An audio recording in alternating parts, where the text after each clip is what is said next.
Suatu hari seorang bernama Ubaid bin Al-Abrash melakukan perjalanan jauh. Ia pergi bersama untuk sebuah keperluan. Lantas kelompok itu berjumpa dengan seekor ular besar tepat di depan mereka. Ular itu bergerak-gerak di padang pasir yang panas. Ditambah lagi matahari tengah terik-teriknya. Ular itu belingsatan. Segera bunuh ular itu Ubaid, ujar salah satu dari mereka. Ubaid hanya bergeming. Ia tidak membunuh ular tersebut dan malah justru mendekatinya. Tidak perlu dibunuh, sepertinya ular itu membutuhkan air minum. Saya akan memberikan air minumku untuknya, papar Ubaid. Lantas, Ubaid pun turun dari untanya dan berjalan mendekati ular. Kawan-kawannya yang lain keheranan. Ubaid, jangan lakukan hal itu. Bunuh saja ular itu.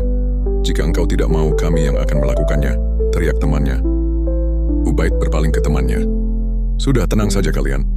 Biar saya yang mengurusnya, paparnya. Ubaid pun mendekati ular tersebut dan memberikan air minumnya. Ular itu pun minum dengan lahap.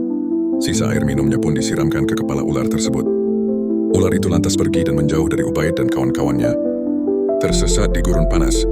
Tidak tahu jalan pulang, Ubaid dan teman-temannya pun melanjutkan perjalanan. Hari demi hari dilalui dan mereka ternyata tersesat di jalanan. Tidak tahu arah, Ubaid dan teman-temannya putus asa. Sejauh mata memandang hanyalah padang pasir.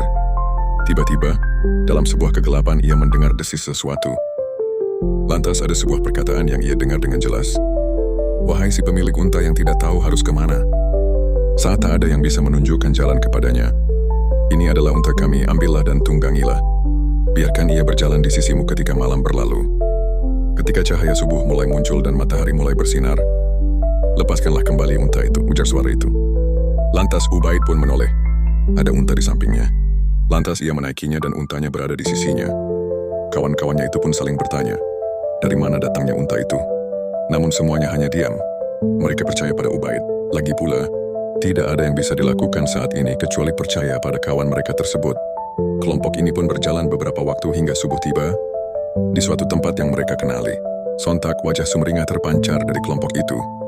Ubaid lantas mengucapkan syukur dan melepas unta itu. Lalu Ubaid pun berucap, wahai pemilik unta, kau telah menyelamatkan kami dari bahaya di gurun di mana orang-orang kehilangan petunjuk pada malam harinya. Maukah kau menerangkan kepada kami siapakah engkau yang menolong kami? Tiba-tiba, suara terdengar lagi dan kini lebih jelas hingga kawannya mendengar jelas suara itu. Saya adalah ular yang kau lihat kehausan dan kepanasan di tengah Sahara. Lantas kau rela menderma airmu. Kau tuangkan ke kepalaku. Kau juga tak kikir.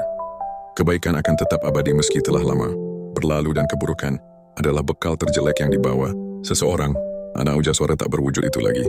Lantas suara itu menghilang.